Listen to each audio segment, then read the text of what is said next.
Well, thanks for joining, guys. I am fumbling my way around this, so I'm going to try and do my best Michael impression. That may or may not include trying to impersonate his facial expressions or not. I'll see how it goes. As you know, I've only on my starting my first beer because it is 6 p.m. here in Ireland. So, just for the record, so people don't think that I'm who are watching this thinking that I am giving up on life altogether.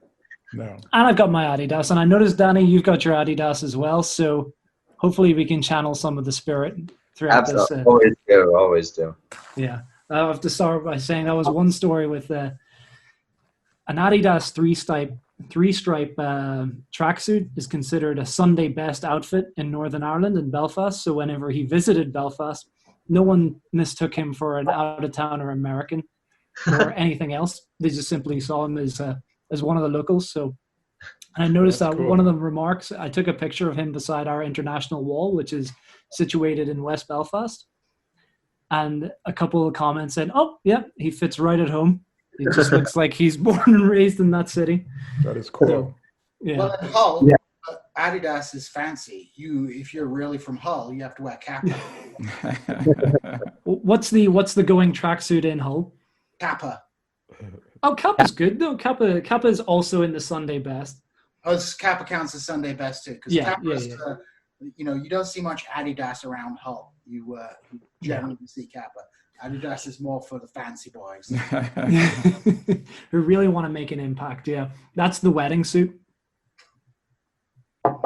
So I think that we'll kick it off. And please, guys, I don't want it to be a formal chat, or I want it to be an informal chat. Mm-hmm. And if I say something wrong or you want to reframe a question or jump in, please do. But I just wanted to start off by saying that it's an honor for me to present this panel on the international left. And I think it's going to be, for why it's an honor, I think that you'll all agree, because at the heart of Michael's project was an internationalization, was an education, spent a year in Turkey, but also trying to educate others on the types of forces, imperial, material, economic, that imperiled others and other communities, because he saw an empathy not just within one border, but globally as well. So it's a real honor to be able to sit down with all of you who I haven't spoken with, but who I have watched your work, not only in the run up to this, but also through Michael's show. And I think that was interesting about Michael's show, and personally why I came to him, was that I hadn't really an interest in learning about U.S. foreign relations from podcasters in the U.S. unless they talked directly to the impact in my area of study in the Middle East. And it was in my apartment in Beirut that my brother told me about this podcaster who I should tune in and listen to. And then to my surprise, found that he had an incredible grasp of Edward Said and other different socio-political contexts that were happening in the region. So from that point in 2017, I began my journey with him and was introduced to a number of you. And it's that moment of introducing to his audience the impact of US imperial and foreign relations in other countries at critical moments that have changed the course of direction in the historical pathology of those countries, that allowed him to educate his audience and get their interest in what's happening in other places beyond the narrow blinkered view of what's happening inside the US alone. So to create an empathy, I think it's again central to Michael's understanding of politics generally, but also to create a global left movement that was truly cross-border and cosmopolitan. Through the illicit histories, showcasing imperial orders from the British, US, Ottoman, and more. And I think that in this panel, I'm greatly honored to host. We have those different currents represented, speaking about the intellectual rationale for US interventions in Latin America and elsewhere, the continued importance of the Kurdish question, how that example highlights empire and nationalism in shaping politics that began 100 years ago, but reverberate today. And Michael's series with you, Milton, on Thomas Sankara, was so formative for his viewership. You made a t-shirt. And actually looking at some of the responses to your many segments speaking about Sankara, I noticed one YouTube commentator who perfectly synergized a lot of Michael's political and contemporary world. And I quote, "This channel is fast becoming what the morons in the intellectual dark web wish they were." And I think that that really does highlight what Michael brought to the table with his show. This speaking to the broader global politics, the idea that we aren't and shouldn't just look between our own borders, but seek to understand the material difficulties that others face. And of course, I'm sure that we all agree, having never spoken before until today, about one of the things that we adored about Michael, and certainly I adored about him, although it led to many an awkward moment, was that he spoke about global issues with such precision and depth that was very, very impressive. And not only for me, who spends his time focusing on Middle Eastern affairs and particularly Lebanese affairs, but actually having a breadth to cover a variety of different places in the world. And then being in the awkward position of being his friend as a heritage of having Lebanese, Arab, Armenian, and Northern Irish, because you would always ask a question that was spot on and insightful about any one of those places. And I would automatically fumble the ball trying to answer and usually be greeted by, a quizzical, "I don't think you know as much as what you let on" face. So today, I just want to just thank you again and then get on to having a conversation that hopefully he would he'd be proud of. So without further ado, I'd like to introduce our panel briefly to the TMBS audience, who, quite frankly, probably know you all very, very well at this stage. Daniel Bessner is a historian who teaches at the University of Washington, and you focus on US foreign relations. Milton Allimadi publishes Black Star News as an adjunct professor of African history at John Jay College. You have an upcoming book this year, Manufacturing Hate: How Africa Was Demonized in Western Media. Djene Bajalan is a historian of Middle East teaching at Missouri State University. And Abby Martin, a visual artist and anti-imperialist journalist. She is the creator of the Empire Files, an investigative documentary series. So thank you again, folks, for joining us. So I want to start off by asking a generic question for everyone. Tell me about what you found about Michael's work that you found most significant. So if we start, Djene, if you would like to begin. Sure. Okay. Well, thank you very much. It's a real honor to be on a panel with everybody here. So thank you everyone for joining, and thank you for Drew, Lisa, and Russell for making this all possible. It's really fantastic testament to, Michael's legacy. So I got to know Michael through the Majority Report. In 2014, I moved to Suleimania in Iraqi Kurdistan, where I was teaching at the American University of Iraq, which was an institution which, at least at the top levels, was very much dominated by Iraqi politicians and neoconservative politicians from the United States. It was an interesting place to work, but also I was quite bored a lot of the time, and so I would watch Majority Report. And the first time I remember sort of getting to know Michael sort of through his work was his comedy, because he was funny. I remember watching a skit that he did, in which he did an impression of Louis Gohmert talking about pre-battle massages, because Louis Gohmert was saying there shouldn't be gays in the military, and anyone telling him that actually the Greeks and Romans had homosexuals in the military don't understand the context. So he started talking about doing pre-battle massages and all this kind of stuff. It was really funny. I remember thinking, this guy is pretty funny. But on the serious front, he used to have his time on the Majority Report. I think it was Thursdays, but it would move around, and he would bring international topics. I didn't know too much about American politics. I'm from Great Britain, and like you, Drew, I've been, I'm interested in the Middle East, Turkey, Iran, Iraq, the Kurdish question, those kind of things, and also British politics, because I'm from Britain. I was brought up in Hull, which is a kind of like post-industrial fishing port in the northeast of England.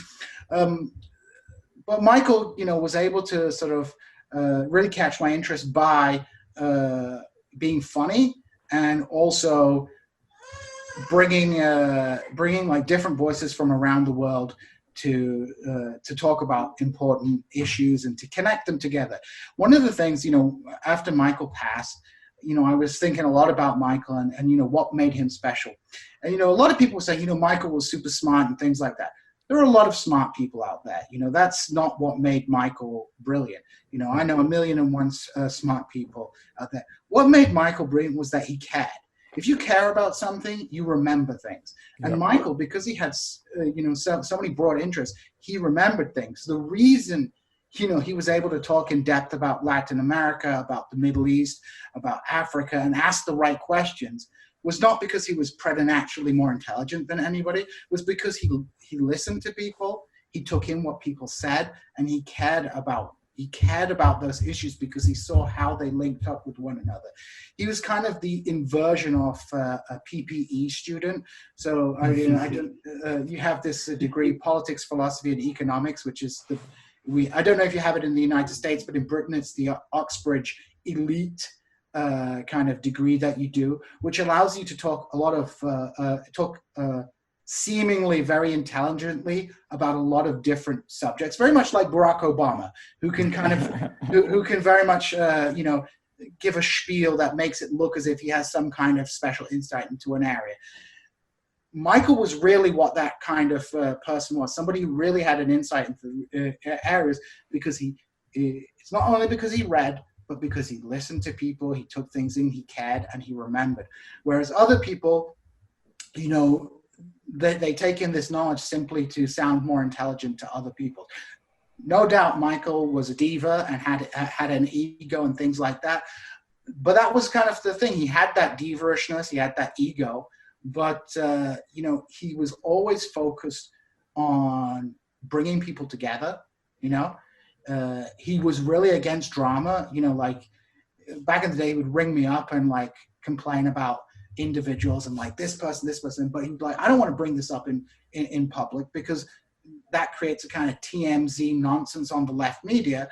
So I'm, it's like, don't say anything because, I'm venting, but we need to stop this TMZ like drama between left personalities and things like that and really focus on the issues.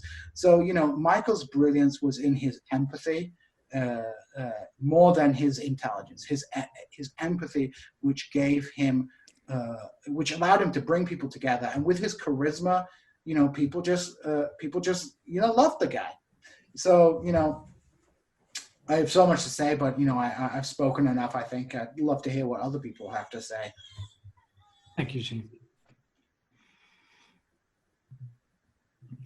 Milton, how about you? Sure. Thanks.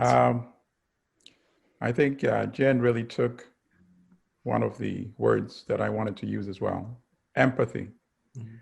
Michael really put himself in the shoes or the bare feet of the so-called other.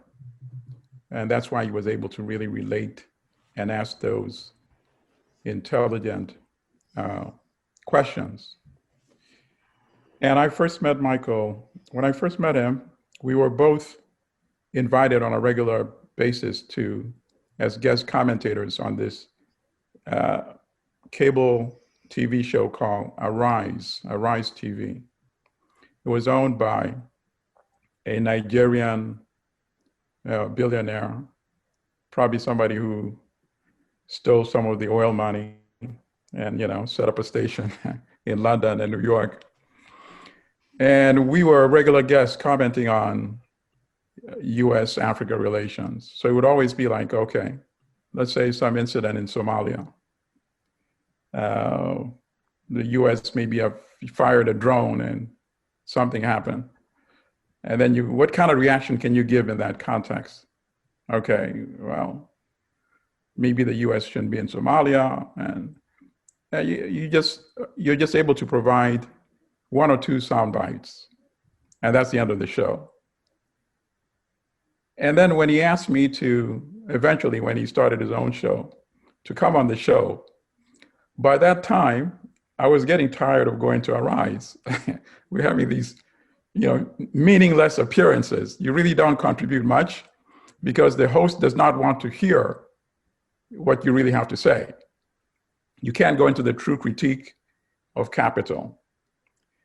So when he invited me, I was very reluctant to go on his show because I thought this would be a continuation of the same kind of appearance on Arise TV, because he had never given to me any hint of an indication of his politics or his views.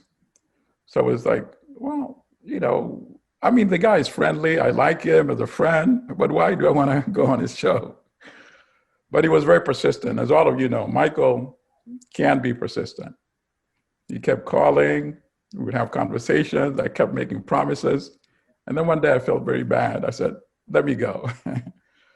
So I went on his show and I was pleasantly surprised. The guy was asking me the questions I'd wanted to answer all these years, the questions that are never brought up in any US so-called mainstream media. And I hate really using that word mainstream. I prefer to call them downstream media because of the role they contribute in perpetuating the dominance of global finance capital. So anyway, we go and we have this tremendous conversation. And I said, this is really a intellectual and spiritual comrade that I'm having this conversation with. I didn't know what he was going to ask me the first time. So you can imagine to my surprise, when he started just hitting it right on the nail and allowing me to say all these things that I never got to say anywhere. And I could feel that both of us were having this great intellectual experience and interchange. And that was the beginning of a special relationship. So from now on, whenever he called me, of course, I'd be in a hurry to get onto the show. And we discussed all these topics. And Michael was basically trying to show the world, particularly people here in the United States, that at the end of the day, no matter all this long history of demonization, of trying to cast Africans as the other, Asians as the other, people in Latin America as the other, at the end of the day, we're all battling against the same enemy, which is global finance monopoly capital. And that's where I really appreciated Michael so much. But then Michael was unique in the sense that he was able to combine all these serious conversations with his humor. This is just a fun guy to be around. So, sometimes I would laugh so much that I would forget my train of thought, and I would have to spend a couple of seconds trying to think, okay, what were we talking about, So I like that really unique combination, intelligence and humor, and the sense of empathy that he was able to weave and combine in such an excellent manner. And I think of Michael every day. This year was particularly, hard-hitting for me. I lost my beloved sister, Barbara, who was also a fighter for justice in Uganda. In fact, she was scheduled to eventually appear on Michael's show as well. I hope both of them, and know they're in a better space, and they both left a legacy of struggle. Thank you. Thank you, Milton, and sorry about your sister, and thoughts are with you and your family. Thank you. Abby, would you like to add to the beautiful words we've heard about Michael so far? Absolutely, and thank you so much for those wonderful sentiments. A lot of how I feel really mirrors what you guys have already said. I think, the thing about Michael is he was always having a good time. And I was always jealous of the good time he was having, big giant laughs, just his giant, the guffaw, putting his head back, just hysterical, just totally lighthearted, looking at the horrors of the world and being able to not only articulate his profound empathy and which was really boundless for so many struggles and peoples who are oppressed around the world, but also just finding the lightheartedness in it all. And I was always kind of jealous of that because I feel like I'm angry far too much. And he really knew how to approach subjects in a really great way. When I first met Michael, it was virtually, I think, we were just following each other on Twitter. And unlike, a lot of this unspoken tension, like you were saying, in the left, there's so many divides and there's so much that's not spoken about, right? And a lot of people have contempt for other people. And Michael was one of the only people who really reached across the aisle and wanted to build that giant tent because he wanted the left to win, right? And he immediately just called me, and I was like, "Oh my God, why?" I'm a texter. Like, why? I don't have time for this, And he was just like, "No, let's talk. Like, let's actually talk about these things." And we ended up talking for over an hour. And I was just like, "Oh my God, if everyone did this, we would understand each other so much more." And everyone's just kind of trapped behind these screens and, assuming too much about the other person. And Michael just immediately broke through that wall, immediately. And we immediately connected, like someone else just said, on an intellectual and spiritual level, that I really felt like he was my brother. And aside from sending each other Tulsi Gabbard's workout videos, thirst trap videos, and dying laughing about that, what I loved about him is that he was immediately, as busy as he was, he was such an avid reader.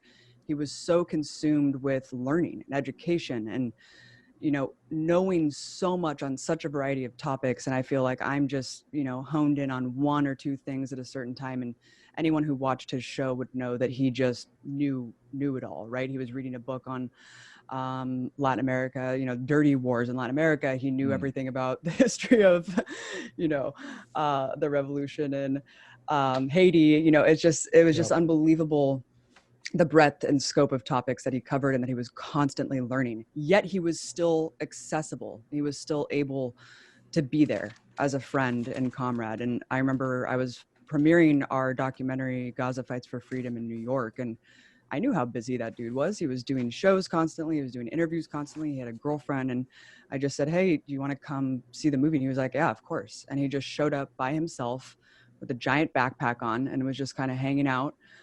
Sat in the front row earnestly, nodding the whole time at you could just see the passion, you could see the passion. And afterward, we did this amazing interview about the movie and his anti-Zionism as someone who was Jew or who is Jewish, who was Jewish and grew up in that identity and still understood and cared so much about the plight of Palestinians was really, really meaningful to me.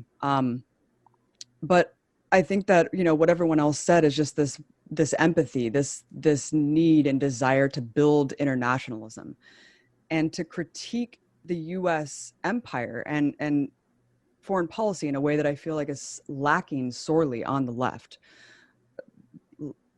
Like Milton said, there's a lot of people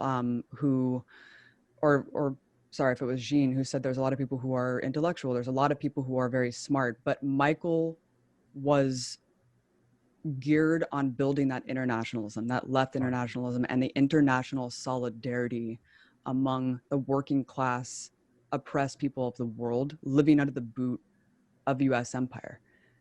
And it's not a common thing. It's not a common thing. And you think it would be, given the fact that we are the empire babies, a lot of American journalists, a lot of left journalists, but it's a rare thing to find. And that's why Michael was such a treasure to me. And that's why I felt a kindred spirit with him. And I feel like he was just hitting his peak. I mean, his show was taking off and that's why we lost him. It was really, really hard because I know that everyone can agree that he had a long, prosperous career ahead of him, and he was really hitting his peak. So, we miss you, Michael. Tremendously. I agree with Abby. Yeah, thank you, Abby. Daniel, if you could finish this off, please. Absolutely. I love finishing things off. People, projects. The thing that I want to talk about, I think, especially to wind up here, is that I also want to emphasize that Michael was a very sophisticated media thinker. So I think in addition to all the good principles and all the good ideas that he had here, and his true commitment to sort of like a leftist internationalist tradition, which has never been particularly strong in the United States amongst white people. I think there are strands in it amongst different types of groups, but amongst like sort of the anti-imperialist thinkers, he had a truly global vision, and so I think that was unique, and I want to say that's absolutely true. But he was also like very smart about how he wanted to go around changing society. And I think especially towards the end of his life, sort of the last 4 or 5 months of just talking with him on the phone, which I think, like Abby said, like I never talk to people on the phone. So it was like, what the hell are you doing? Like, we're millennials, bro. And, you know, he and I think he was maybe a little bit year older than me, but, you know, I really did appreciate that. But one of the things that we really talked about was the way to use the media to engender, you know, social, political, economic change. And I think he was very conscious about that. And I think that was really interesting, because I think in the coming years, we're going to see, as the boomers retire or more likely die, sort of an upsurge in a lot of this left-wing media, things that are kind of like punky now. A few of them are going to go mainstream. And I think Michael wanted to go mainstream. And I think he wanted to go mainstream because he wanted to actually affect change. And he wanted to move beyond the status of the left as like this subcultural movement with subcultural pathologies. Because I do think we're in this interesting transition phase. And I think Michael talked about this a lot on the show and personally as well, between sort of like this punk era of left to, you know, the grunge era, where we're going to go mainstream and people are going to really start listening.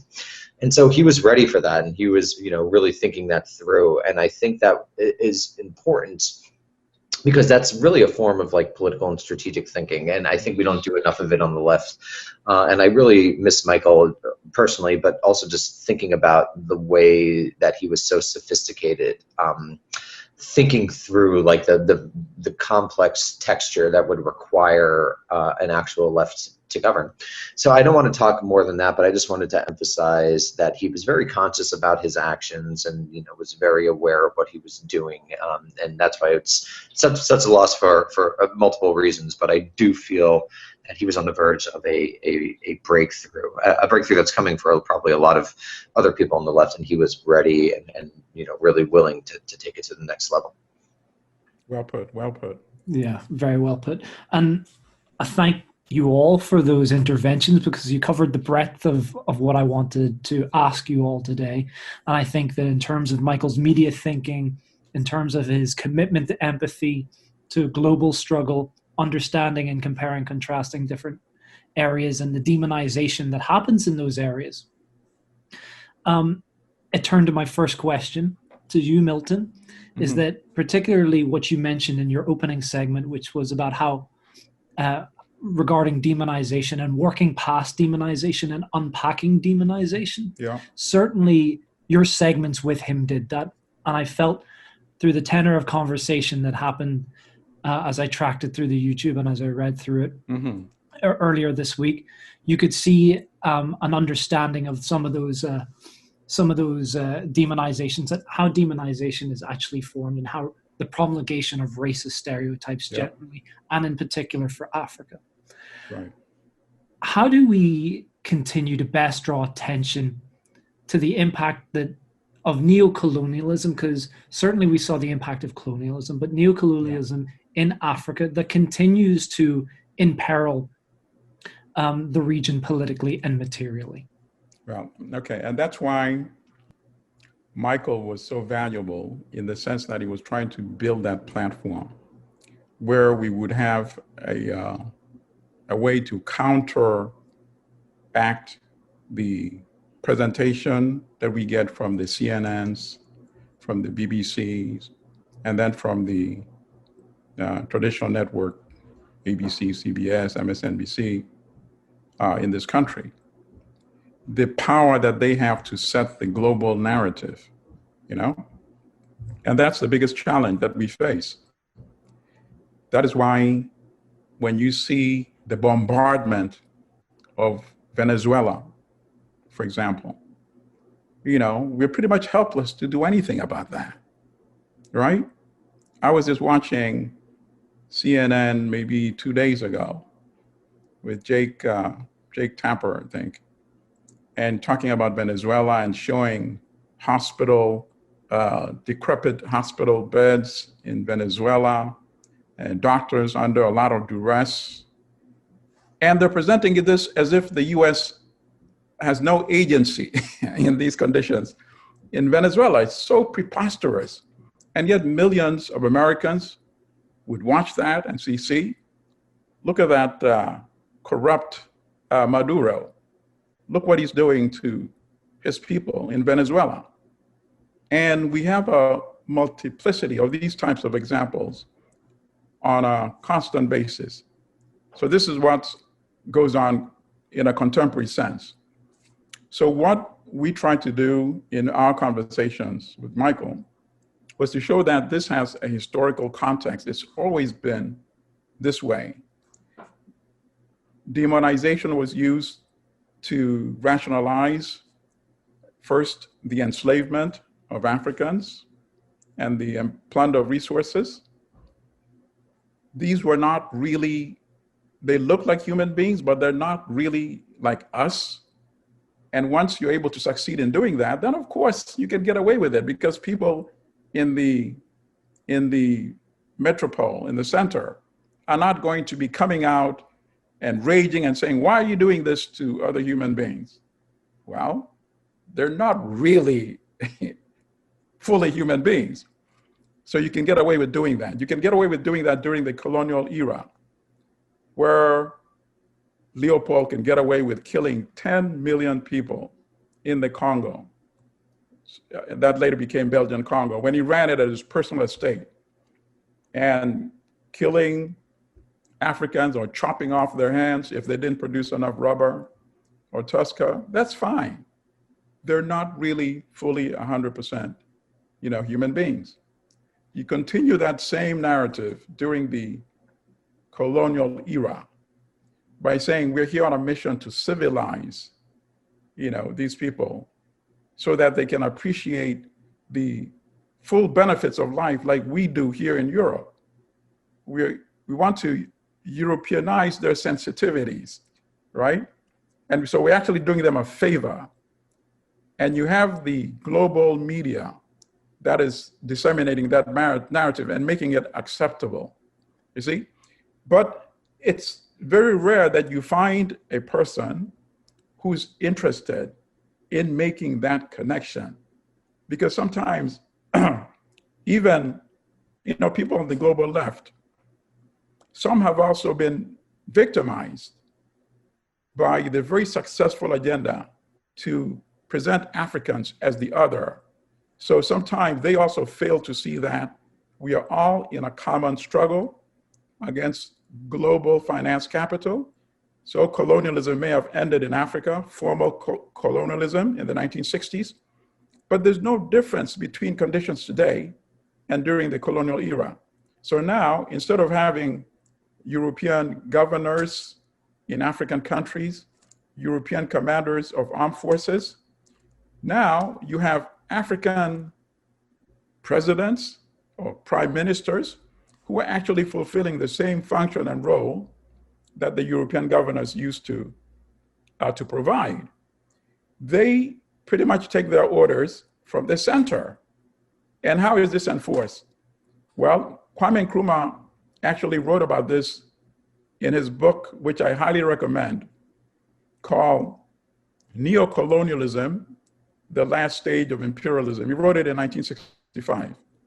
And he said they will use financial muscle to enforce the continuation of colonialism in Africa. So today they do it with the World Bank and the IMF.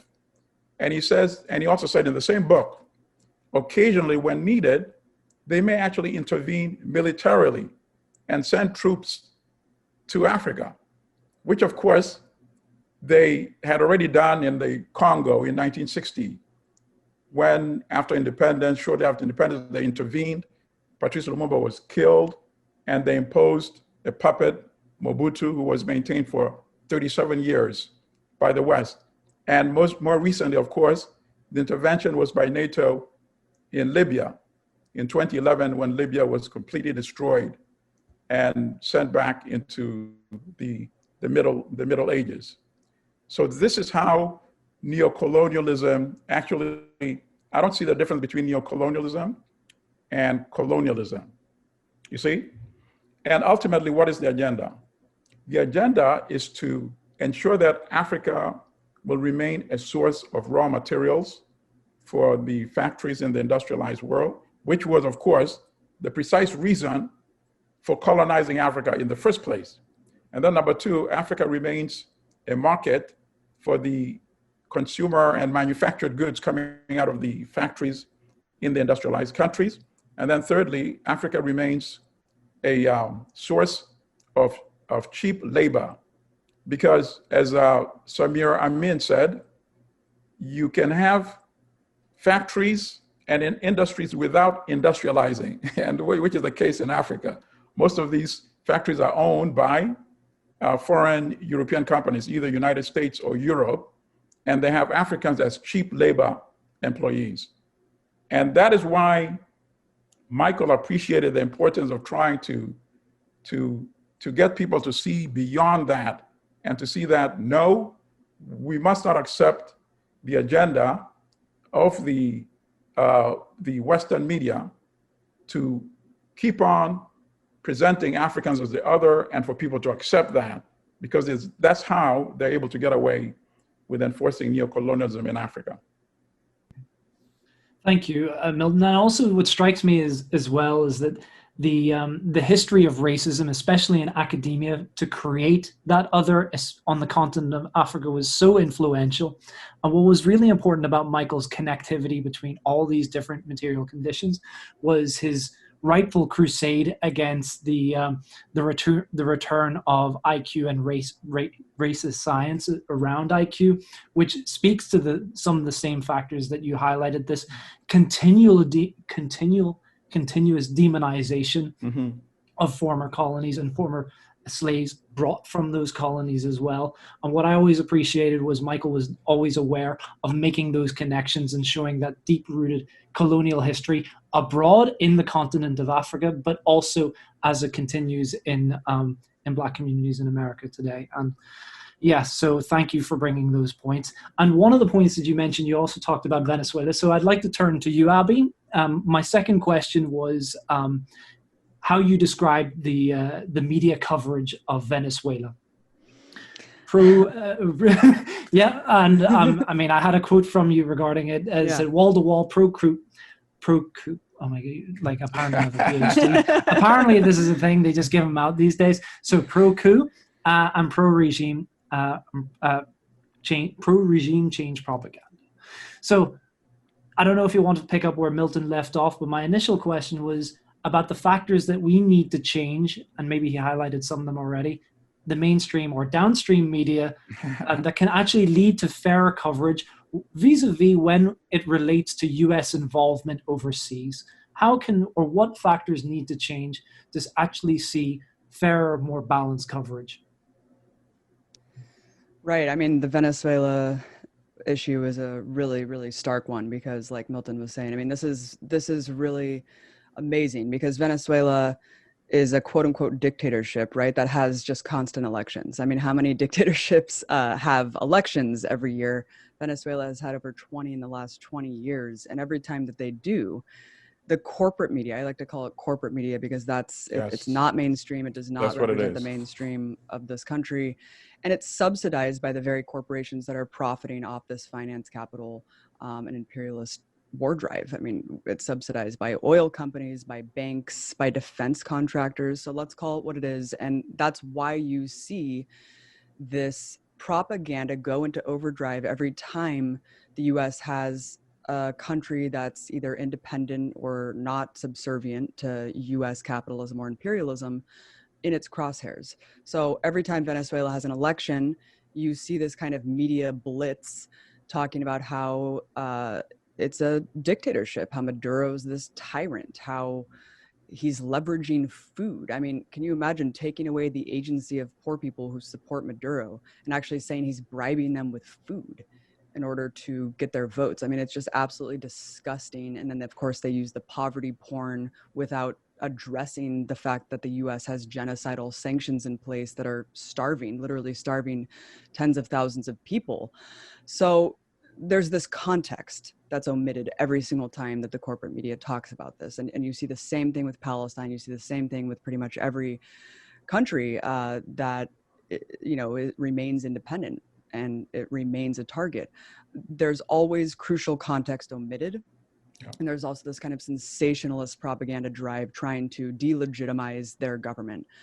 You know, and you just saw hundreds of international observers in Venezuela actually making sure that the vote was accountable, making sure that it was transparent, free and fair. You can certainly argue more free and fair than our country, given the fact that they have certifiable paper ballots that match the electronic system. So, you know, what the corporate media could do is interview the other side, right? I mean, there's a whole other side that we're not hearing. They only interview the white, rich Venezuelans, the expats, the people who are living in Miami, the people who are wealthy enough to be living in Los Angeles. They don't interview the Black, indigenous, brown, poor, Chavista, pro-Maduro supporters in the country. There are millions of people who support the government, who continue to vote in the government because they believe in the Bolivarian revolution. They believe in the people's power to run the government themselves. And they understand, they have a very deep political consciousness of what the economic war is. So they understand the role of sanctions are trying to get them to blame their government for the situation in the country, and they understand the reality, right? And what sanctions do is actually prevent Venezuela from accessing their own money abroad, accessing foreign credit. So they actually have factories sitting empty, unable to run. They have a gas shortage right now. Can you imagine a country with the largest oil reserves in the world not being able to utilize their own oil because of the sanctions in place? And you even see progressive, so-called progressive commentators like John Oliver, who has this show that he actually does good work. And this is what you see with the corporate media too. They often do good domestic work, you know, and there's a lot of good intentioned journalists working in these industries, but they have to believe in the reigning orthodoxy of US capitalism and empire, essentially, in order to get a job with the Washington Post, in order to get a job with the New York Times. And that's these Beltway publications essentially turn into an arm of the Pentagon whenever you see these campaigns go on. But John Oliver did an absolutely abysmal, atrocious, disgusting piece about Venezuela where he ridiculed the government supporters and, you know, just made it seem like just cartoonish depiction of what the reality really is. And it was really, you could not differentiate it from the Washington Post, you know? And so that's really the key here is it doesn't matter. We are just like under capitalism, we're approached with this wide swath, a spectrum of what we consider choices, right? We have the choice to consume news media from the Daily Beast or Vox or the New York Times or Washington Post, but they all agree on the same line, even when you're looking at John Oliver's show. And the media won't do that. They won't go to these polling centers. They won't go and speak with government supporters. When I was in Venezuela in 2017, I didn't see one, and the mainstream media was reporting from the richest hotels there, you know, pontificating about what they thought was going on. They were meeting with Juan Guaido's forces. They were meeting with these high-level opposition leaders, but they weren't actually going in the streets. Do man in the streets. You would immediately see what the situation is. It's very divided. And you can see kind of down class lines, what the divide is. But it is a perfect recipe for regime change because it's not only the oil-rich nation, but it's also the socialist government. And, you know, every time the US government tries to subvert the democratic processes of another country, we know that the media turns into the tool and the arm of the empire. It just dutifully repeats talking points and it manufactures consent. And so I don't think there's anything people can do to lobby the corporate media to change. They exist for a very specific reason to do just that. And I think that what we need to do instead is advocate to build up and support alternative media, just like this show. I mean, this is why Michael Brooks was so amazing and important, because he was able to cut through this corporate media bias and propaganda. And that's exactly what people who are well-intentioned leftists who understand how devastating US foreign policy is and don't want the US to decide and dictate what the future of Venezuela will be. Whether it's Trump or Biden, we know Biden doesn't have a policy change on that. In fact, he supports Trump's coup attempt. We need to spread political consciousness and education through shows like this and through other forms of media. And that's the key, and that's the solution here, is media literacy. Thank you, Okay. Abby. Can I add one thing Please, to Abby, please. what you just said? Yeah. In terms of corporate media's role as an arm of global imperialism. During the Libyan war, for example, the NATO war on Libya, I remember watching a BBC reporter, correspondent, interviewing John McCain. And at one point he said, "So, Senator, when are we going into Libya?" We? Wait a minute, I thought you were supposed to be a journalist. He said, "Senator, when are we going into Libya?" Unbelievable. And then, of course, after the war started, the New York Times wrote multiple editorials. And for people that haven't seen this, I suggest, look it up. Admonishing NATO for not bombing Libya sufficiently. Because if Libya was bombed sufficiently, Gaddafi's ability to resist would be ended much more quickly, and the war would be brought to an efficient and quick end. This is from the New York Times, which many people regard as one of the major, quote unquote, liberal publications in the world. I just wanted to add that in. And I just have something very briefly to add too. I think that, especially given that Michael was so interested in history, there are actually counter-hegemonic anti-imperialist models to draw. And I mean, you have Cuba's press, which had its problems, but also the New World Information Order, which basically went along with the New World, the economic order that was being presented in the 1970s. And a lot of radical anti-colonial critiques were arguing that you needed to destabilize the information hegemony of like the global north specifically. Like basically all of world news relies on a very small number of press services. Yep. Like very, very few of them are from the global south.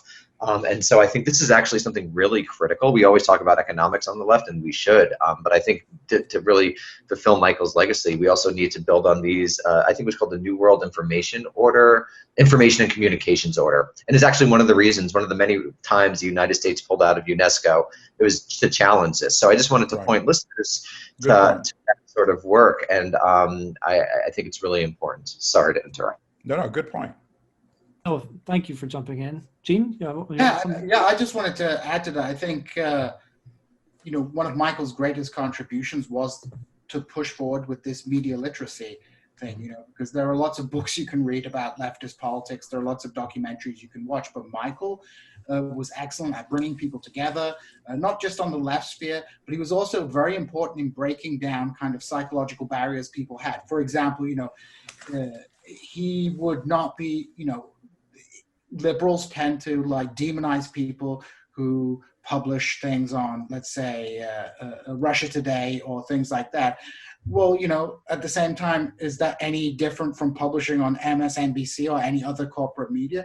So he was very open, not looking to like attack people specifically for the things that they had to do to survive as journalists, but looking at the concrete nature of the work and the geography, the geography that people had to work in, while simultaneously attempting to build this kind of like more independent and broad-based kind of left-wing media sphere, which would allow, if hopefully we can all help realize it. But if Michael had lived, I'm sure he would have been at the center of trying to build a media space that can exist outside of either government-backed media or corporate media, which was extremely important. But he was always really good. He went on Israeli television.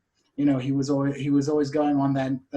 To what is it called, I-24 or something, to give them a hard time. He did not have a problem with going to, this kind of pseudo-moralism that certain members of the liberal media have about going on certain news services. Like obviously everybody has their red lines that they might not cross for particular reasons. But he was always open to that, and was, really good at bringing up that critique of like, if you're going to attack a journalist for being on Al Jazeera or being on Russia 24, why don't you attack them for being on a corporate media like CNN and things like that? So he was not one of these kind of liberal purists who are like, oh, you can't go on Fox, right? I remember the one time he said he got invited on Fox. He was like, I didn't go onto Fox not because it was Fox, but because they were asking me to defend a really stupid position that I didn't really believe in. So I didn't want to go on that. But he was one of those people who was able to bring people together and not get into this kind of moral police to do with media. Nice dog, by the way. Yeah, we're a new panelist. Should I ask a question? Djene, that was perfect because it leads me on to a question. I do want to come back to purity tests and people making mistakes, and I have a question for you on that. But I'd like to turn to Daniel because you mentioned, Djene, purity tests. And one thing that Michael was, as we all know him personally, was very dead set against. Cancel culture generally, very widely, very broadly against it. And also the idea of purity tests generally within the left. Abby mentioned John Oliver, and we know Michael took John Oliver to task over his coverage of Brazil, rightly so. But what we see, particularly when it comes to foreign relations and US foreign relations, is that a broad spectrum of who we call progressive or leftists adopt different varying positions on the spectrum, right? And what I'm going to give you an impossible question, so you're welcome. How do we get a broad spectrum of leftists who may have different positions regarding international questions to coalesce to create a broader, robust values that can actually guide foreign policy? And I end by what the example that Djene gave, which was Michael saying, I'm not going to adopt stupid positions. How do we create those robust values that at least that we can all, as left-leaning or left-wing people, understand and coalesce behind? That's a really difficult question. And I think that one of the things that divides the left is they have different visions of what their utopia might be. So some person might want a global government, some person might want something else, whatever the case may be, a transnational workers' government. But I actually think it shouldn't be that difficult to unite the left on a particular position because we are so incredibly weak. Both in the United States and abroad. So we're so far from actually implementing any utopian vision that I don't think it would be that difficult at this stage in the historical process of being like, not even being able to win a Democratic Party primary to really come together and start building the sorts of coalitions and ideas and networks that would be crucial to maybe actually harmonizing on some of these interests. And I actually think that, I mean, obviously I wanted Bernie to win, but I think if Bernie won, there would have been a number of enormous structural problems. And as I talked about on Michael's show ad infinitum, probably too long, just the pure measure of staffing. You know, there are thousands and thousands of positions within the foreign policy making apparatus are basically appointed by the president, and there was no way there was enough leftists or even people approaching leftists who were going to be there.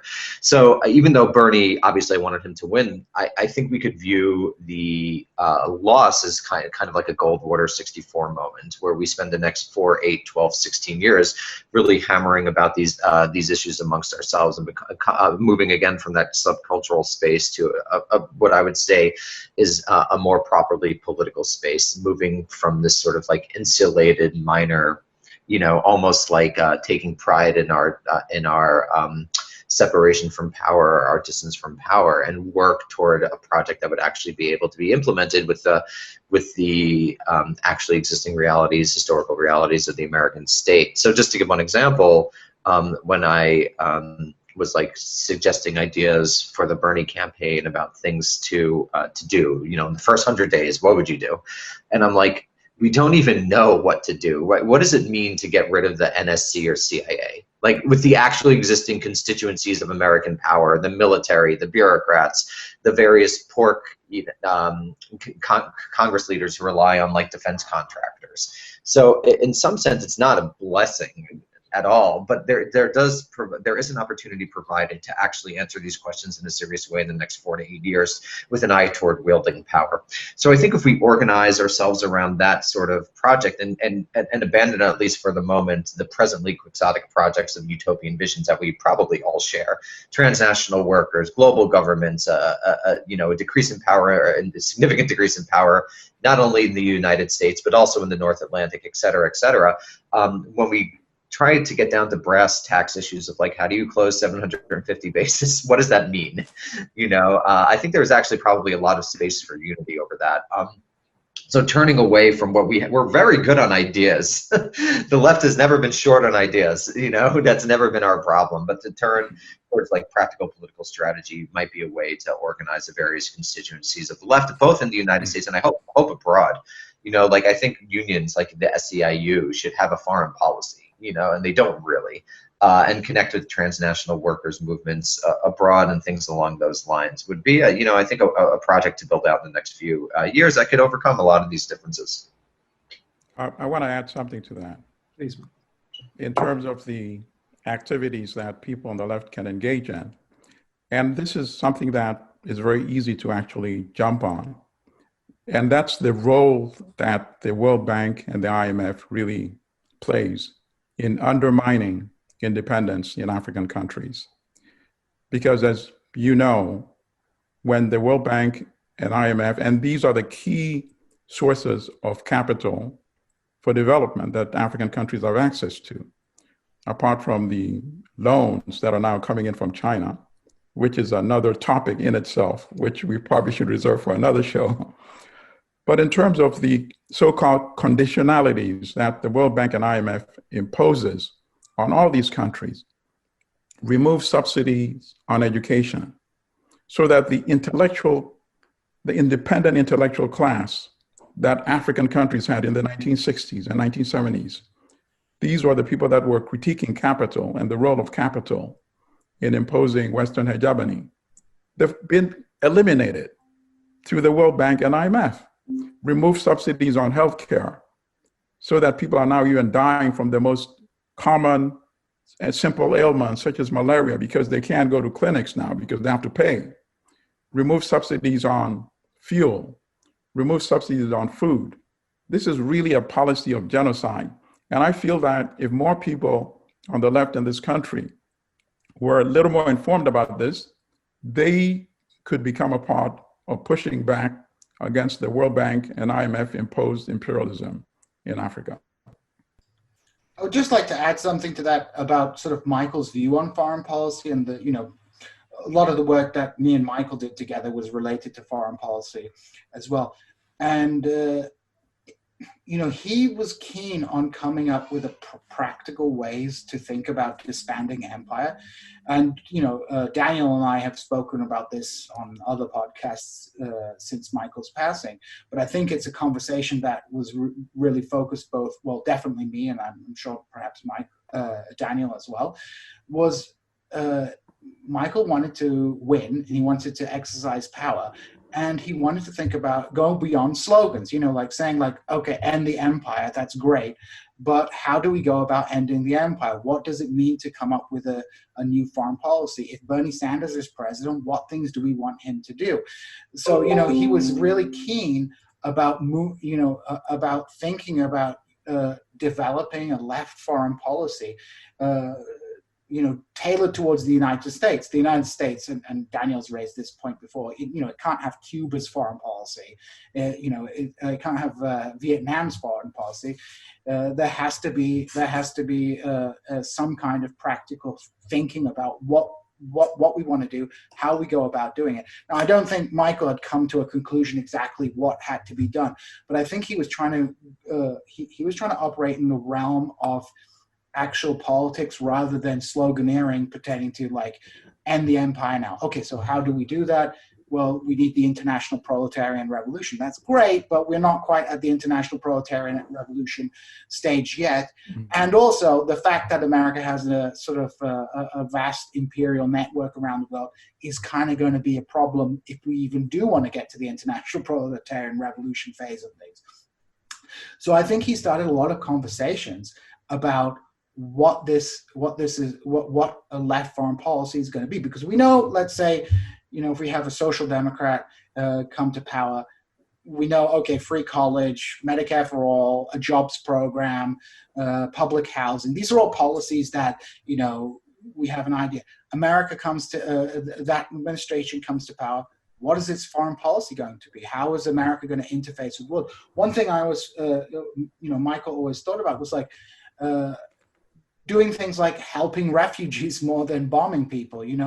When we would discuss things, crises around the world, it's like, the United States could just, provide safe haven and aid to people fleeing conflict zones, rather than going in there and stirring up the hornet's nest bombing, where they're not going to, where it's not going to be particularly helpful to anyone on the ground except the arms dealers in the United States. That's right. So he was someone who wanted to think about how as Drew, you mentioned, the American left, and I think Abby mentioned this too, the American left doesn't think about foreign policy that much. It has some more concrete ideas on domestic policy, but its foreign policy is like just, there's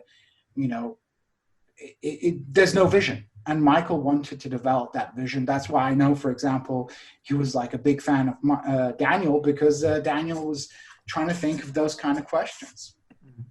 So just a quick follow-up, Djene, and then I want to bounce over to Abby afterwards, is that I feel that, and certainly this is a conversation that Michael and I had together and maybe had with all of you, is that the issue of messaging for the left or explaining these interrelated aspects can be very, very problematic, because we can't fit it into 180 characters, or we can't fit it into a personal slogan. Trying to unpack the deep historical pathologies that colonialism has led to reverberate in contemporary politics today.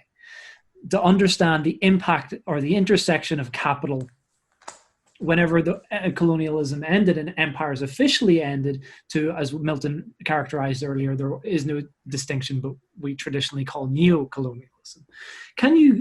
Is there a way that we can better explain concisely how these concepts relate, so we can at least educate more people, so we can lead ourselves on to those coming up and developing with those hard policy answers? For Eugene, if you could, seeing as it follows on, if you want to take on that question. You're on mute. Oh. You're on mute, Gene. Oh, sorry. It's a difficult one. I'd actually like to hear what other people have to say about that one, because I'd have to have a little think. So Drew, could you boil down your question? Yeah.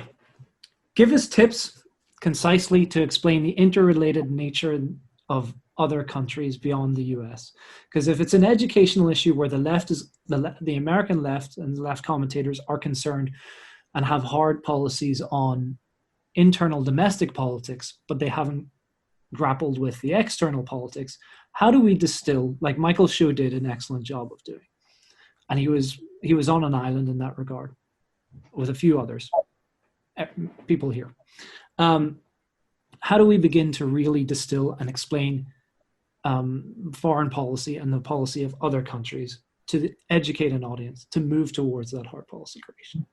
Yeah, that's a really difficult question because it might just be like the material reality that people are not going to empathize or even think about other people unless their basic necessities are met.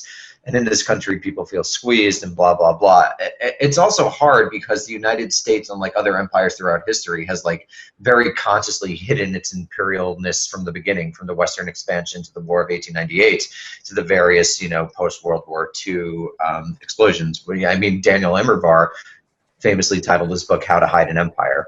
So I think the first thing that one can do is, like, at least at the very beginning in the immediate term, is unhide that empire. It's just, this is why in all of my articles I just like hammer home the basic facts: 750 bases, $740 billion, 200,000 troops stationed abroad. So I think that's the first way to do it. Another way to do it is to actually get labor on board. Again, labor in this country is very conservative, and like very conservative and very weak, a great combination. It'll be interesting to see what happens when the people who currently run large organizations like SEIU, which are mostly like boomers in their 50s and the 60s, their 60s retire, and you get a younger generation of more radical movements. But I think that would be a good way to do it, to actually have organic connections begin in labor. And to, just have the classic educationist project of letting people know what the realities are.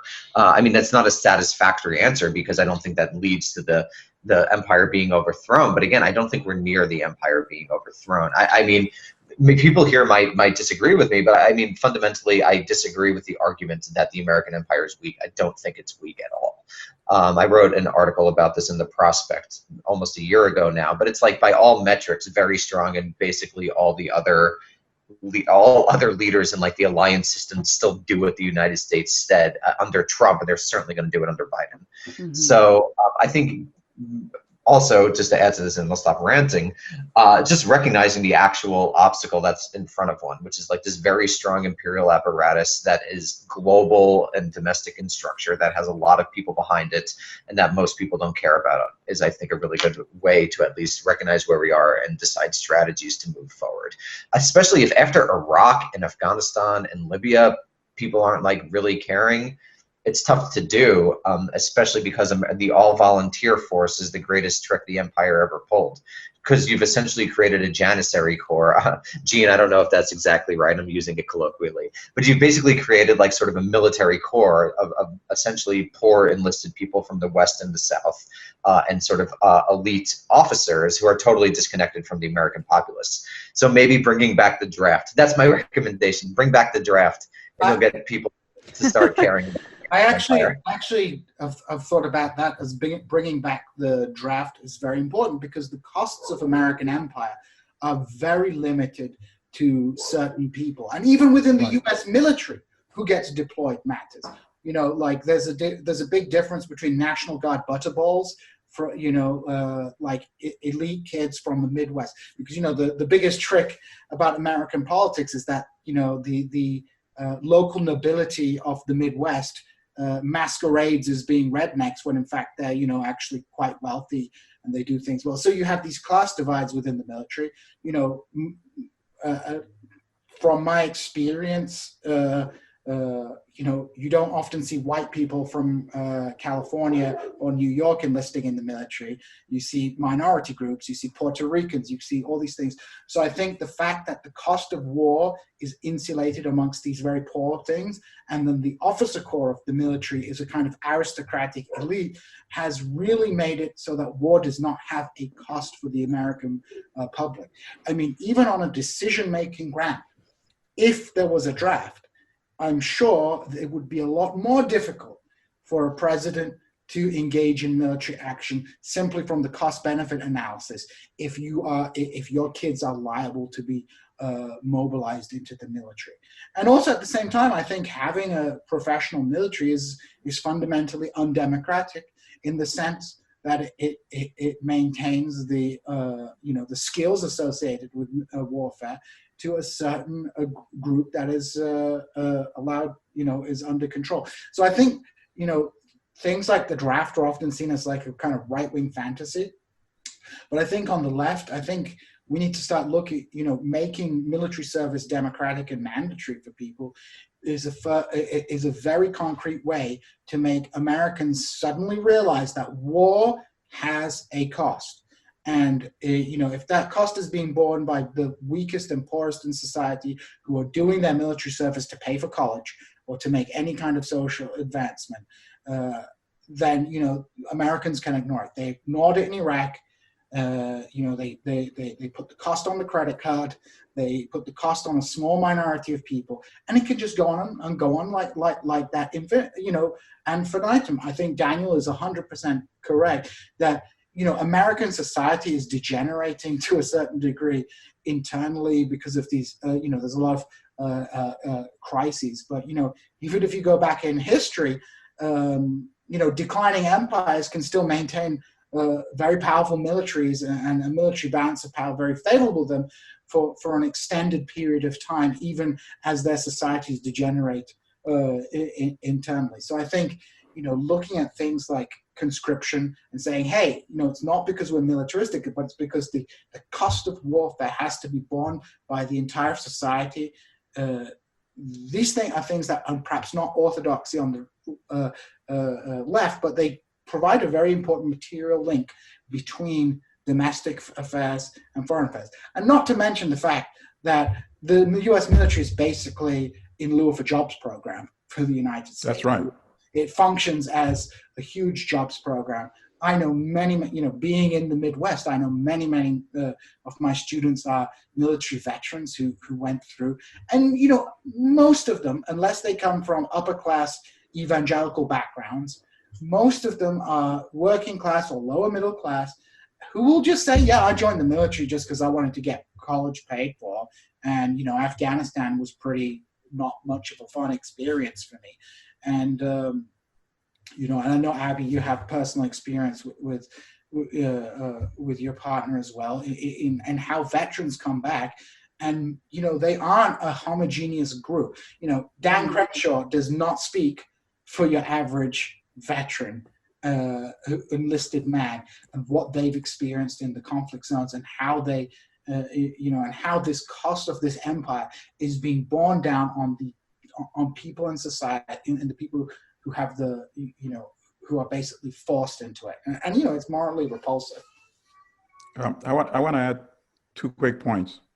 In terms of the strength of empire, the establishment, I think I'm somewhat reassured a little bit by what a friend of mine said a few years ago, maybe about 6-7 years ago. This is a very wealthy individual, and I always like to make a disclosure that he's not shared any of his wealth with me so far, but he's a billionaire, and this is what he told. And this was something he volunteered. I didn't even bring it up. He said, Milton, I'm a bit worried. He said, this system cannot maintain itself. And I said, what do you mean? He said, when I started making my money in the 70s and 80s, there used to be a middle class in this country. That middle class has been disappeared. He said, when I was making my money, somebody could actually get a decent job and buy a house and send his kids to school and retire and still have money. But now nobody can even think of that kind of environment anymore. That's how much it's changed. And if the establishment, and this is what he said, if the establishment think that they can use the military to suppress what's going to happen, they're out of their minds. It's not going to work because it's going to be spontaneous all over the country. And this is coming from a wealthy person who had no reason to even volunteer this information, except perhaps he had been thinking about it, for a long time, and maybe many other in his, group also thinking like this. So they're seeing something on the wall. And, I wanted to maybe interview him and have him say this publicly, but he's not willing to say that publicly. I just wonder how many more of his type are thinking like that and what they see in terms of the writing on the wall. And then the second point I wanted to make is that in terms of making a stronger connection and bond between what happens in other parts of the world and people here in the United States, we could be more explicit in showing examples and naming some names. So for example, in the Congo, when for many years, almost 2 decades, there was a war going on in the eastern part of the Congo. And this is the part of the narrative that you would not get in the New York Times or the BBC or the corporate media, which was that a lot of the fighting was actually being financed by the neighboring countries, Uganda and Rwanda. And they were doing it with money that was also coming from the West. Because at the same time that the fighting was going on, major Western corporations were actually mining resources from Eastern Congo. Say they would rather illegally mine the resources and not pay taxes to the central government or any royalty to the central government in Congo and go through Uganda and Rwanda. And the United Nations identified many of these companies and actually posted their names on the website of the UN. And those names are still there up today. We were some of the few outlets that wrote about this.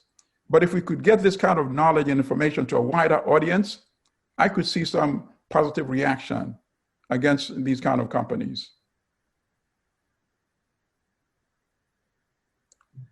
I don't know, Abby, if you wanted to jump in, but I do have a couple of questions for you that might change gears a little bit if you had any comments regarding some of the things that we've just talked about. Yeah, I to Daniel's point about Bernie, I think that, you know, in a country where anti-communism has been basically the unofficial religion for the last 100 years, it is extremely encouraging and optimistic that you see someone like Bernie Sanders running, who, even though he called himself a democratic socialist, the fact that socialism was no longer a scary word, the fact that he gained so much of the youth vote gave me some insight on how we could get political power in this country. I don't think we were obviously ready for it yet, but it happened so quickly. And it was very encouraging to see. I mean, Michael wanted political power, as you guys are talking about.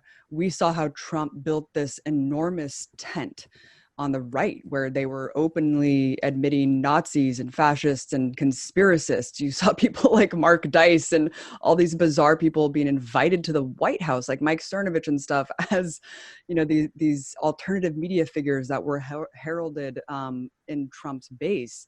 But also the right wing saw him as such a useful vessel, and you saw that Big Ten approach. And we need to do the same thing. We need to build up coalitions, gain political power, and understand Bernie's loss, obviously, as a symptom of the system that we live in, you know. And we need to understand that we need to organize militantly in the streets, because political power, building up unions, building up these mass organizing bases, that also has the lens of internationalism. You know, one of the ways you have international solidarity is respecting the self-determination of other nations. This is something that comes in conflict with a lot of socialists in the US who feel like they need to criticize and bemoan and spend a lot of their time kind of nitpicking at what other countries are doing and how they should wage their battles. And instead of respecting those movements, waging their own struggles. Our role is to prevent our government from making that harder for them. It's political education. It's the capacity to understand our agency and our power.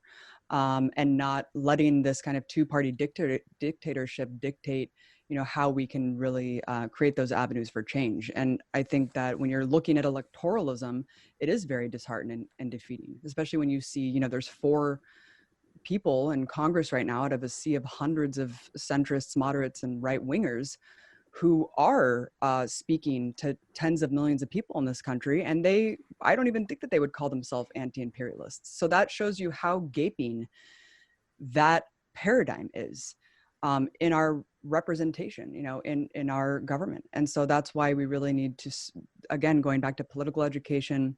And even if Bernie won, you know, like Daniel was saying, even if Bernie did win, there would be a problem. You know, the war on terror, these endless atrocities sponsored by American taxpayers abroad is so normalized that Bernie would have just been a benign side of the empire. You know, I mean, he wasn't talking about ending drone strikes. He wasn't talking about shutting down military bases.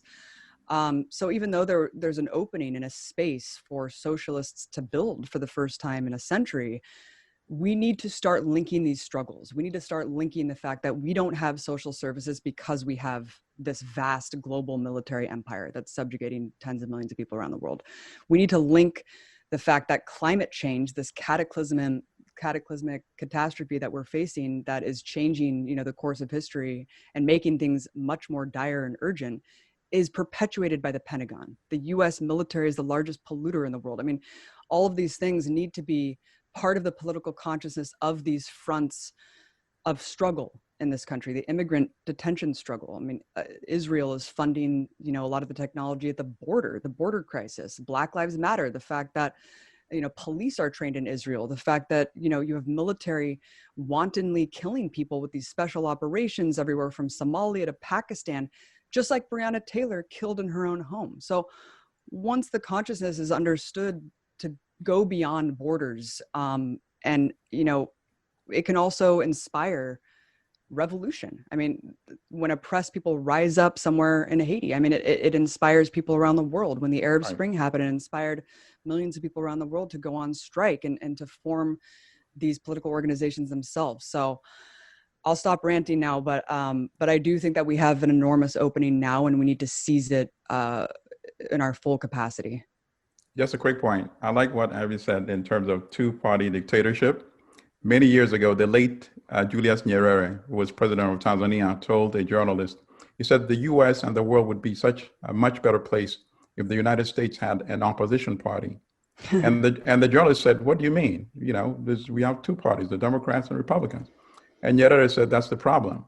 There's no real opposition. Both are imperialists and both are capitalists, you know. That's a very good point. Exactly. And I like to jump in, Abby, and just follow up a little bit. You mentioned about the Israel-Palestine conflict. Now, I'm thinking that in hearing you speak, and this is something that I want to tease out, is that so often within the American context, and I mentioned it earlier, we see your positionality on foreign conflicts as a driving wedge within the American domestic scene. And Israel-Palestine, the conflict and where people stand, is a good example of one of those conflicts that happens to drive a wedge intra the US. And even we see on leftist commentators in the US who happen to take what we call a two-sidesism to the Israel-Palestine conflict.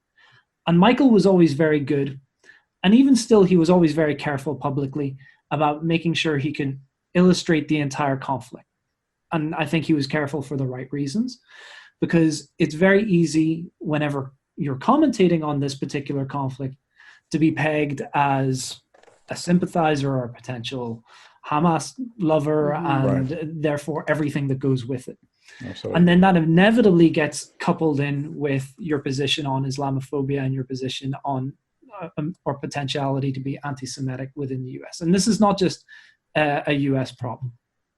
So again, as you've all noticed, I'm very fond of asking incredibly difficult questions that are impossible to answer in 30 seconds. But I'll ask it in a minor way.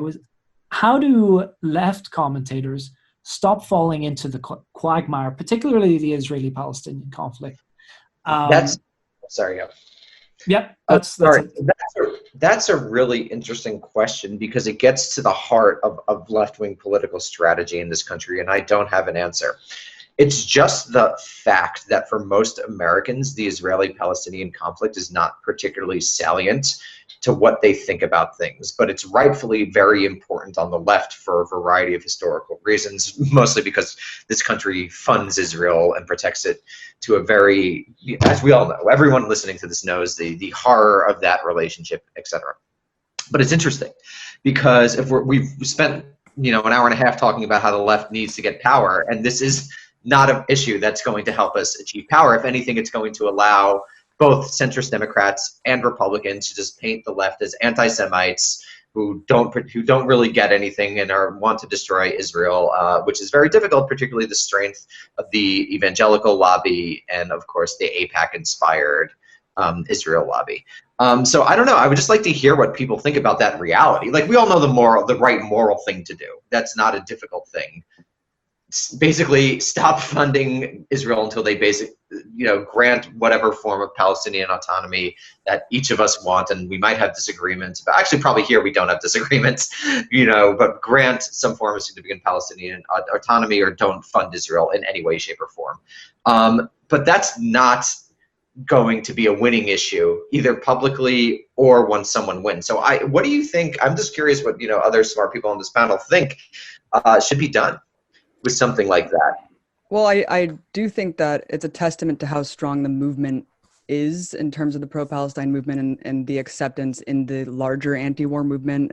15 years ago during the Iraq War, I remember a lot of the organizations were saying, you can't put Free Palestine on these banners because this is a different issue, right? When really it is the same struggle, same fight. I mean, this is an issue of US imperialism. You can look at someone like Joe Biden, who calls himself a staunch Zionist, who said that if Israel didn't exist, we would need to create one for our own benefit in the Middle East. So I think one thing is deconstructing this notion that anti-Semitism feeds on, which is that Israel controls US foreign policy, that the lobby dictates what our politicians do, when really it's the other way around. We use Israel as an attack dog, as a military garrison in the Middle East. You know, when we carry out airstrikes on Assad and we don't want to do it directly, we have Israel do it, or, you know, et cetera, et cetera. But I think that, again, political education, I think that there was this poll that Americans said, yeah, like, you know, basically they agreed that one person, one vote, like the notion of having an actual democracy. You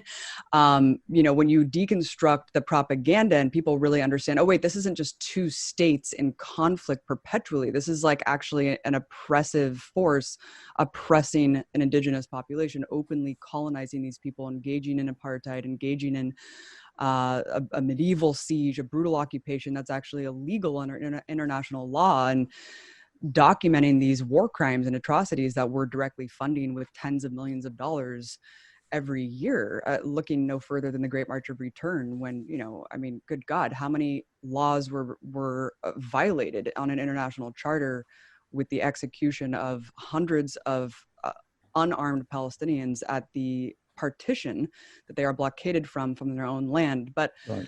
I think that, you know, making people understand that this is not two states, that it's actually a very, very simple issue. It's not this complicated conflict that we're told is the most complicated thing in the world and we're never going to solve it. And I think that, back to your point, Daniel, the fact that Bernie Sanders 4 years ago was barely uttering like condemnation of Israel when they went on another one of their massacres of this caged population, but this year he brought up Palestinians in every debate. He talked about how we need to leveraging aid. I mean, that's a huge measure. And also talking about removing settlements to the 1967 borders. I mean, that's something that you actually look at Hamas's new charter, and they actually say that they would negotiate with the 1967 borders. So that's something that I feel like was really monumental. And again, it's a testament to how strong and resilient the pro-Palestine current is within the left. And I think that if you try to get involved in anti-war movements here, if you're not pro-Palestine, then you're not actually welcome. You know, when 15 years ago, it might've been the opposite. So I think that we need to just keep pushing on, because yeah, this is a third rail issue. Yeah, we're going to be called every name under the sun, but we know what's right. And we know what the right side of history is. Yeah, I agree with Abby. I just want to add just a quick comparison. You know, this reminds me of during the apartheid regime in South Africa, when the supporters of the apartheid system in the US was basically packaging that and selling it as, look, this is a European minority that is besieged by millions of Africans, you know, within South Africa itself and the rest of the continent. And part of the challenge has been the media propaganda, the corporate media propaganda. So we also have to keep striving to humanize the people in Palestine, which is, of course, a major challenge.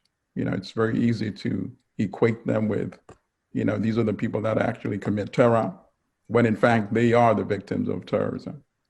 That's all I wanted to add. Yeah, I just wanted to add as well, you know, like Abby mentioned, you know, nowadays it is very difficult to be, you know, inverted commas pro-Israel within left-wing spaces. You know, look at the example of Richie Torres, who's in New York, who's complaining that, oh, everyone's so mean to me because I'm pro-Israel and things like that.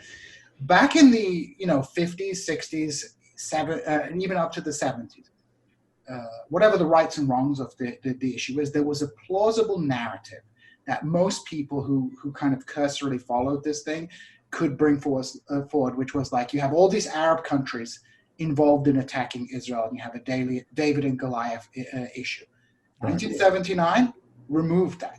And by the 90s, it had simply become an issue between the Israelis and Palestinians. And one of the things I think is a silver lining of Israel's normalization with numerous Arab countries is that this fiction that Israel is in this kind of life and death struggle with all these huge Arab superpowers is, you know, increasingly unsustainable. So the real the truth that was obfuscated by the fact that you had like Egypt, Syria, Jordan periodically going to war with Israel. That's no longer there anymore. And a generation that grew up with that narrative, with also a historical memory of the Holocaust, with also with also the notion that many Jews within Arabic-speaking countries were kicked out of their homes as part of this conflict. That's all gone now. Now we're in a new era where a new generation is what all they see is Israelis boot on Palestinians' necks. Now, of course, the Israel issue is particularly salient in the West, because there is, a lot of pro-Israeli groups in the West, whether they are Jewish groups or perhaps more importantly, evangelical groups. Some of the most radical groups in favor of Israel are these evangelical groups. Because of, as Daniel mentioned, that we have this funding and economic links to the West. So, often there's, within any criticism of Israel, of course, there are anti-Semitic elements to it. Just as a lot of pro-Israel stuff has linked with it anti-Islamic sentiments with it. I think we have to be very clear-eyed that, that anti-Semitism has a very deep root in Western political culture. So yes, of course, it exists, but that should not be used to obfuscate the fundamental simplicity, as Abby said, the simplicity of what this question is. And we have to challenge the way that discourse is around this. For example, people go, the Palestinians made a bad choice in 2000 when they didn't take the deal, right? Well, okay, we can say maybe the Palestinians would be in a better position now if they'd taken the deal, whatever. But fundamentally, it doesn't change the fact that the peace process from Oslo was going on at a time where settlement expansion was taking place. And you can't really talk about peace when the robbery is still in progress. So the settlement expansion never stopped. So you can complain, well, the Palestinians made mistakes. Maybe they did, but that's a secondary issue to the fundamental problem of the issue. Secondly is the very astute way that the Israeli lobby, which I think is less successful these days in doing this, is to try and leverage progressive language in order to support Israel, whether that's pinkwashing, or whether that's using things like, okay, but do you believe in Israel's right to exist? A very, very, a phrase which I've increasingly become hostile to, because I don't believe, just as I don't believe that, this territory should be an exclusively Muslim, Christian, Arab, Palestinian state, I also don't believe that there should be when people say, do you believe in Israel's right to exist? They're saying, do you believe in the continued existence of an ethno-state, right? I like to think of Israel is a settler colonial state. But it's a settler colonial state within a Middle Eastern context. So it's a settler colonial state with Balkan characteristics. So, it has the function of a settler colonial state, but rather than race being central to it, you have a religious identity that's central to it. But fundamentally, maybe a two-state solution had been possible at one point in history, but the material basis for that solution has been utterly destroyed. Therefore, the only solution to advocate for, and obviously, Palestinians have to buy into this as well, is, a one-state solution with civil rights and equality for all. And discourse such as, but what about Israel's right to exist? It's like, no, you don't get to have a right to exist as the only dominant group on this small piece of territory. You have to share it with the other, yes, the Palestinians have to share it with the Israelis as well, but the question is not at the moment whether the Palestinians are willing to share it with the Israelis. The question is a real dynamic of power, which is at present, and yes, it's a different, I think I agree with Abby 100% that the fundamental issue is simple. The solution is a difficult one. How do we get to a position? Do we go with some kind of federalism, some kind of canton system? Do we have a unitary state? How do we do it overnight? What's the process, right? That might be difficult, but the fundamental question is, you have a functionally apartheid state where one community has a dominance over the historical land, which they have historical roots in, but other groups also have historical roots in, and you cannot have one group ruling over another group and treating that group, which has just as much legitimate right to that territory as they do, as being illegitimate. And I think we have to challenge the pseudo-progressivism that is occasionally deployed. And I think this is no longer a bigger problem amongst younger people. And I think a lot of American Jews are just not willing to sign on to liberal Zionism. Doesn't exist anymore, right? You know, I mean, like, I don't know left-wing American Jewish Zionists anymore. Everybody is either, you know, very critical of Israel or even more critical of Israel. So, you know, that would be my take. Djene, I wanted to jump in there and add to what you were saying just really quickly, not to belabor this point too much, but, you know, the West Bank is completely atomized now. There is no land left for a second state. So I couldn't agree more with you that, you know, there really is only one solution here, and that's full democracy for all. And I think that Israel is running scared of the power and potential of the BDS movement, not only on an international level, but especially here in the US, where we really could push the US government to stop sponsoring the apartheid state. And that is why you see these anti-BDS, laws across the country now in over 30 states. And I'm actually engaged in a lawsuit against the state of Georgia because they tried to make me sign a loyalty pledge to Israel. And this is for independent contractors across the country who sign these loyalty pledges in order to simply work in certain states. And this is because of a censorship campaign. This is a silencing effort. And this is also directed a lot of pro-Palestine activism on campus. So we just saw that executive order or whatever from Mike Pompeo saying, you know, we're going to take punitive measures against people who practice BDS and stuff. So this is, again, a testament to the importance of this movement and also the power and the success that this movement has had to engage and change Americans' political consciousness on this issue. And I do feel like we are winning on that struggle. So, folks, I'm mindful of the time. And I do have one last question regarding Michael that I wanted to ask you all as we can finish up on this point. I think that through the tenor of conversation that we've had, I've been very pleased that we've pretty much hit on most of the major points that I think that Michael brought to the table when speaking about international leftism. And I would like to know, just to close from each of you, in the continuing work that going forward from this point, how do you see what you're going to do, what your plans are, fitting into that particular vision? Is there anything that you see that really resonates with what Michael was planning on doing or what he had done before? I'm more than happy to go first. Please, Milton. One of the last shows that Michael had, of course, you know, I was on that show. And at the end of the show, but first of all, before I say what happened, I want to say I'm so indebted to Michael for allowing me to discuss people that are normally not spoken about, people like Thomas Sankara, Burkina Faso, people like Amilcar Cabral, this great intellectual revolutionary in Guinea-Bissau, people like Patrice Lumumba, people like Julius Nyerere, who introduced African socialism in Tanzania, but at the end was defeated by the World Bank and IMF. People like Samora Machel, people like Chris Hani in South Africa, Steve Biko in South Africa.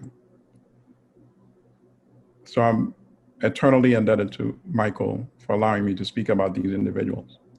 But at the end of the last show I had with Michael, I said, Michael, I've finally done what you've been pushing me to do, which was to launch my own podcast, which of course I'm very eager to let people know, and also invite people that are listening to visit, called African History Club on Patreon. Without Michael, I never would have even thought of doing that.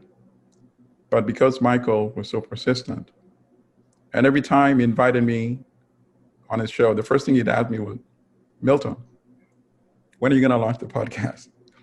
When are you going to launch the podcast? maybe more than 10 times. So I just got tired. And I said, today, Michael, as we close today's show, I have an announcement. I just launched African History Club. So that's how I would like to add my contribution today as well. Thank you, Milton. That's beautiful. And I do remember actually noting that was a question that had crossed my mind, but I'm glad you mentioned it. And African History Club, I hope that the crossover there, and as I mentioned before, the clear illumination in African politics and history that your segments did with Michael, I'm sure that you'll get a number of viewers from TMBS crew. Thank you. So I could jump in really quick. please. First of all, I think that if anyone is newer to Michael's work, you owe it to yourself to go into his entire backlog and really just watch every single segment that he did, because it's not just retelling the news. It's a really particular insight that he had that was able to bring such depth.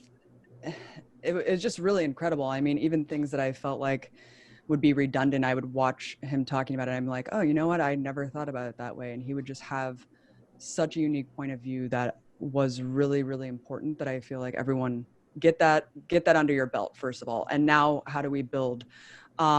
As Michael was going to launch, or I think he already did, weekends with Anna Kasparian, he wanted to continue to build left media projects and also inevitably leave those over to people who could take over, continue to start and engage with different projects that other people could then continue with. So again, he had a huge sense of humility, and that's how I hope to approach my work in the future. The insight that he had, and also the humility, and not taking myself too seriously, having a laugh now and again about how fucked up everything is. But yeah, I mean, and reading a lot more. I mean, because I get stuck in this addiction stuff with the constant, the Twitter feed and right. news cycle. And I feel like taking a cue from Michael and really burying myself in some books and connecting. Let's call each other once in a while. Let's connect face to face, and let's understand each other's differences, because we are never going to build a coalition unless we understand that our differences are far less than our similarities. So thank you so much for letting me be a part of it. Thank you. Well put. Yeah, I mean, I'd probably say, looking back, I really appreciate, Michael giving me the opportunity and giving other people the opportunity to talk about the Kurdish question. Everybody remembers him for his advocacy of Lula, but, I remember him, he got in contact with me in 2016. We talked about Turkey. We talked about the HDP and its struggle against the Erdogan and Erdoganism. He was an advocate for Selahattin Demirtas, the imprisoned leader of that party. So I appreciate him. I appreciate him taking sometimes controversial stands. He was supportive of Rojava, which is a controversial issue on the left. We can, he got a lot of attack and accusations of being selling out to imperialism, but he took a line that he believed in and argued it in good faith. And he was willing to criticize people he greatly respected. Jacobin asked us, I think last year, to write about Ilhan Omar's not voting for the Armenian genocide legislation and her response to Turkey's invasion of Rojava in Syria. And, he was very reticent about writing something, but he wanted to write something, not because he wanted to dunk on Ilhan Omar, but he wanted to do better. And, after the article, we'd made a small mistake in the article, and Ilhan Omar's office had reached out to us and Michael spoke to him, and he said, look, it's fine. We agree with that, lots of things, but hey, you should really come out against Erdogan's, at least his political imprisonments inside Turkey. And, I don't know if he had an effect on Ilhan Omar's position on that. But, 6 months later, she was out there saying Erdogan should be releasing these political prisoners who are inside Turkey, and more openly criticizing Turkey's sort of activities in Syria. So Michael was, willing to take controversial stands that perhaps not everybody would agree with, but he always did it in good faith, and I appreciate that. Going forward, I mean, like, I don't know if I would open a podcast. I kind of think that the podcast market is definitely filled with much better people than myself. But, like Michael, one of the things Michael, his passing really brought home to me was like, stay in contact with people, like send them a message from time to time. So, like I always used to, I always message David Griscom from time to time. I talked with, Ben Burgess. We got to know each other after Michael's passing, and we've worked together on a number of things. So just, being there, being willing to be humble, to share my expertise where I have my expertise, and to, work as part of a community. And that's what Michael was doing. He was trying to build, that's why even when people drove him crazy, he never brought that into the public sphere, because his objective was not to create Twitter drama. It was not to create like clicks for himself. It was not to be like one of these guys who gets followed because he dunks on people, but because he wanted to actually build something and use his charisma, his personality to build, like you said, build institutions that would survive him. And I'm glad to see some of these things have survived him. So I don't know personally exactly what I could do, but I would like to see more spaces for us to debate these issues, to talk about things like foreign policy, to talk about this left internationalism, to articulate what we actually want, and to have good faith disagreements on policies, rather than ending up going, you're the imperialist stooge, you're the sellout, you're this, you're working for Russia, you're working for China, you're working, this stupid kind of conversation, which really serves no one on the left. Yeah, and just to add to that, I think that what I really liked about Michael, in addition to what everyone was saying, and just to build up on what Djene just remarked, is that he really modeled on his own person the type of politics that we will need to move from a subculture to a more mainstream culture. And I think that people listening to this probably already agree, but just the message of like, if you disagree with someone, there's no need to have like a psychopathic hatred of Jacobin or Chapo Trap House or anything like that. I think that that type of stuff festers in these tiny communities. And I think that one of Michael's projects to make this a mainstream thing was to move beyond that. And I think that is something that we could all do going forward, because I do think in the next 3 to 5 years at most, a lot of like this little world that we're all a part of is going to really go mainstream through a variety of different avenues. And we need to be ready for that, and we need to do it right, and we need to do it so there's not internecine, battles that go nowhere. And so I think that's a good legacy of Michael's to take forward. I think his project will be completed, tragically without him, but it will be completed and we'll get going in the next few years. Folks, it's been a pleasure to try and play the role of Michael, albeit very, very poorly and without the impressions. But I know that, we all know that he would have been delighted to be a part of this conversation, or at least that it's being had in his honor. And certainly here's to many more. I'd like to thank you for your time across the different time zones, and close it out there. So thank you guys, and hope the TMBS crew and all the audience have enjoyed it as much as I have. So thank you. Aluta continua. Thanks so much, guys. It was awesome. Thank you. Thank you.